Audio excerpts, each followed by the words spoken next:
The numbers are really huge. So on our card, we make a claim about 750 million images being uploaded every day. One of my co-directors said, no, actually, I think it's more 8.1 billion a day. So there's some contestation about how many images are actually being shared a day. In some ways, it doesn't matter. If it's 750 million or 1.8 billion, it's a ginormous number. And this is happening every day, and we don't really know how to tackle this. What you see when you run through this, so Facebook 350 million, Instagram 60 million, Twitter 500 million tweets a day, of which about 30% are images. The real shift is Snapchat with 400 million snaps a day, right? Now we can't see those, but the fact that people are also adopting a much more visual way of kind of quickly chatting through images, again, is really significant. Images are largely ignored in social media research. I've been kind of trying to agenda set this for the last 10 years, and it's only very recently paid off, because I think, people were just like, oh, just give this woman some money to study images. But it's really interesting in terms of how fields develop, right? How is it that images were left out? I mean, I'm utterly baffled by this, because the evidence smacks us in the face that this is what users find important. If people are uploading 1.8 million images a day, it has value to them. So that, to me, means we should be studying that. The fact that that hasn't happened in such a kind of concerted effort, I think also speaks to the way in which disciplines form, the way in which new research agendas are set, and the way in which certain agenda setters are kind of quick out of the starting blocks, but leave certain, I think, very important elements that could potentially be studied behind. Partly, I think that's because images are really difficult to mine, right? So a lot of developments, like Carl has already highlighted, are around natural language processing, algorithmic processing, and they tend to favor text and numerical data and not images. Images are really, really, really tricky to deal with, unless you want to do the kind of big data version of art history. Trying to get at meaning is not where you're going to get out of an algorithm. An algorithm is not going to tell you why I upload selfies with my dog, right? You're going to have to come and ask me. And that makes it kind of much more unattractive. Once you have to sort of deal with people, it's a lot less attractive. However, because of the volumes of images that are being shared, and given that we take pictures essentially of taste and the things we like, the food we like, the clothes we like, the people we're friends with, and so on, we're linking and tagging, these are my friends, and we're in this restaurant, and we're wearing Nike, has developed into a huge industry. So the project that we got funding for, and that I lead, is, the long title is Picturing the Social, Transforming Our Understanding of Images in Social Media and Big Data Research. And I should say a little bit about the funding stream. So this is an ESRC transformative research grant. What these grants are meant to do is transform the social sciences, right? So they're kind of, and of course we will do that. So they're very, very ambitious. So what they invited were really the kind of the blue sky thinking, like what could really rupture the social sciences. And so we had to put in a proposal, and then when we got to the next round, I had to pitch the project live in 7 minutes to 10 other people who were also there to get money, right? So we can talk more about where is all of this heading, and I think one of the things to take on board is the formats to commission research are also changing. So if you don't like to pitch, start learning, because I think we'll start to see those formats change as well. So the project's just started in September. And what I argued, and have argued for some time, is that if you want to study images on social media, you really need to take seriously interdisciplinarity. You can't do a kind of tokenistic gesture, like, oh, we'll work with some computer scientists. You actually need to say, I'm bringing in the big guns. I'm putting 2 art historians on this team. And that's what we did. So these are all people that I've known for quite a long time. So this is also very much built on existing relationships where we've been having some of these discussions, not as a group of 7 people, but in different pockets. And then I sort of curated them and brought them together. And I think it's a really incredible team. So we have people from media and communication, art history, visual culture, software studies, sociology, information science, people who build software, industry. This is also really, really important. We have a really cutting-edge person from industry, and our new RA for visual culture and media studies, who's going to do a year-long digital ethnography. The other thing that's important about this team, it's diverse. It contains people at all stages in their career, right from PhD, just about to finish PhD, to just about to retire, and it's cross-sector. Right, so it's not just spanning all of these different disciplines, because I think claims around interdisciplinarity are easily made when people take, I would argue, a fairly modest sideways step into another discipline. This is bringing people who build software together with people who just like to study one painting. In terms of interdisciplinarity, we've thought long and hard about how do you put these teams together, and what we've come up with so far is that we want one lead who feels comfortable doing this kind of research, and we want a partner or a collaborator who's unsettled and who's out of their depth. Because this is one of these projects where everyone is going to feel out of their depth for 18 months. And that's really good. Because if you really want to do interdisciplinarity, you should not feel safe. Right? But that needs to be supported. And so, because I'm leading this, I've been thinking a lot about how can I support people to kind of come out of their shell and be risky. So our key questions then are, how can these new forms of social expression be understood through studying their technical infrastructures, right? This is about power.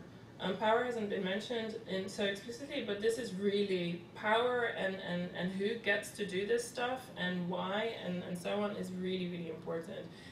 Especially if we're then making large claims about how this is democratizing.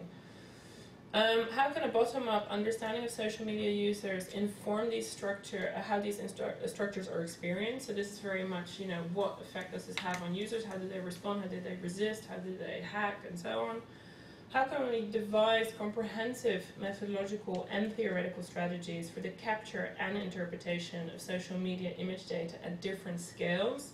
So this is from the single image to the 10 billion Instagram pictures. It's really the issue of scale, and zooming in and out is really important.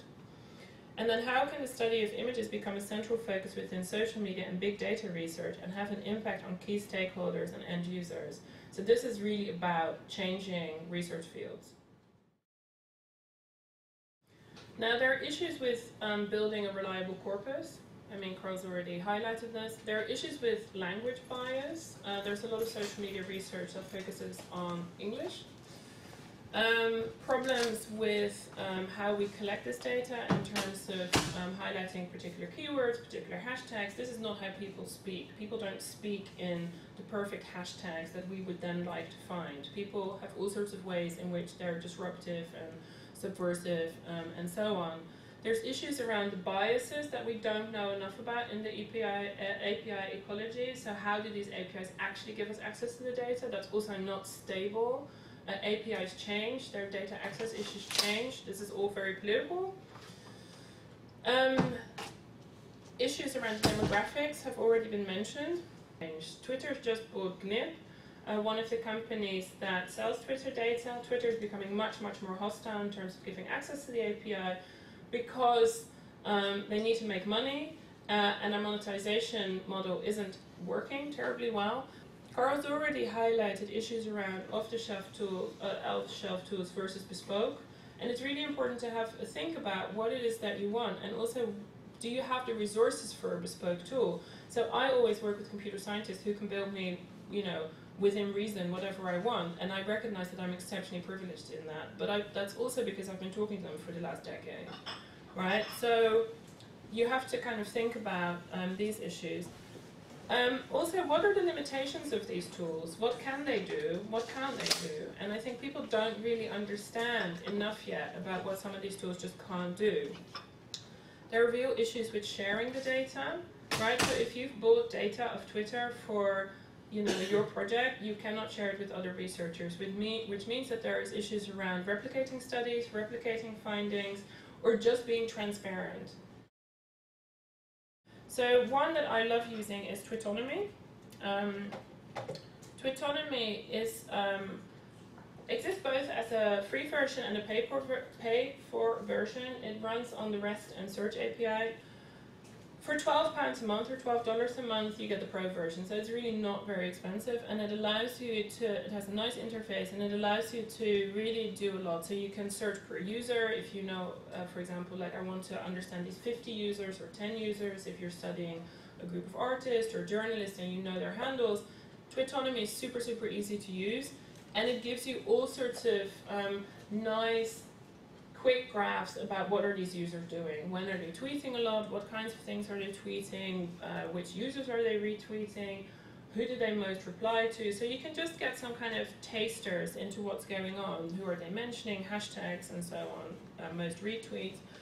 So this is really click of a button stuff. You get this stuff within 5 minutes. So what I would suggest this is it allows you to navigate something quite quickly. It allows you to sort of weigh in quite quickly. That I think is very useful. Tags, again free. It runs off Google Spreadsheets. I think now it's already onto version 5. It has very nice little introduction, so you can understand very quickly how it works. There is a limit, and I think Google Spreadsheet now has a higher limit, but it's the limit of how much data fits in a Google Spreadsheet.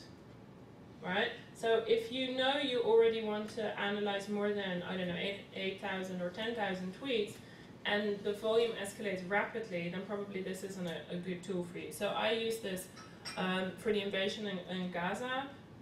It broke very quickly. The Digital Methods Initiative in Amsterdam is one I can super recommend. They just build tools like all the time. They have hack events all the time. They have a tool for Twitter, but they have, I think by now, about 40 different tools, and a lot of their tools are really dinky and small, like just things that allow you, for example, to rip links out of text, right? So if you use another tool, tags, and get all the tweets, those tweets may have links. They may have things that you want another tool for that pulls out all the links, right? So a little tool like the Harvester rips out all the links, or allows you to then put them into URL expander, because a lot of people, of course, now shorten their links, so you have to rehydrate the link. Another tool is Mozda, that allows you to do time series analysis. So this is, if you wanted to understand how is the Super Bowl tweeted over 24 hours or over a week, then something like Mozda is really, really nice, because it allows you to do that and to see volume changing, to see sentiment change over time. It has an ugly interface, but we can live with that because it's free. And also it has very good documentation as well, which is important. Now I think a real game changer is MVivo 10. So a lot of universities will already have bought an MVivo license, right? If your university has an MVivo license, tell them to immediately get MVivo 10, because this has social media capability. So here you can pull in, let me just have a look.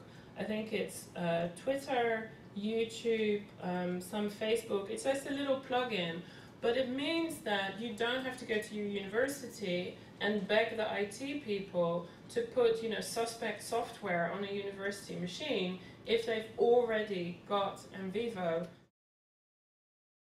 So the most well-known example is TwopperKeeper, and this was a tool that had already been built and was then released in a sort of a version for academics, where you could create different kinds of archives, so hashtag archive, keyword archive, person archive, and share it publicly.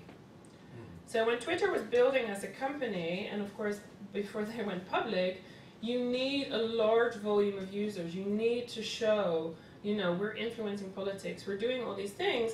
But then when you reach a certain critical moment, you need to stop giving stuff away for free. And this was the first tool they killed off, because it's against the terms of service to share the data with others. If you've collected the data, you can't share it with anybody else. Whereas what you could do on TwopperKeeper is make an archive, and then anybody could just download it and use it. Now, TwopperKeeper is the example that most people know about. The latest tool that's been killed off is ScraperWiki. This is a very interesting move, because ScraperWiki was kind of a tool that was closely associated with Twitter, particularly in the UK. They're a startup from Liverpool, and they allowed you for free to create 3 data sets. So I did some stuff on horse meat, allowed you to do all sorts of nice things. We're not going to get to more tools. But they killed them off. And I think they killed them off, again, because it was too easy to share the data. The tool's down, the whole thing has been taken down, so all my data is gone, right? So I used ScraperWiki this year to monitor all the discussions we were having with my module on social media. That's gone, right? And I'm someone who watches these things, and I think that I'm in a good position to be sensitive and sensible and so on. So I will end it on the high note to say you need to really think about archiving strategies, because if the API changes or if a company decides to no longer give you access, your 3-year project with all the data could go down with it.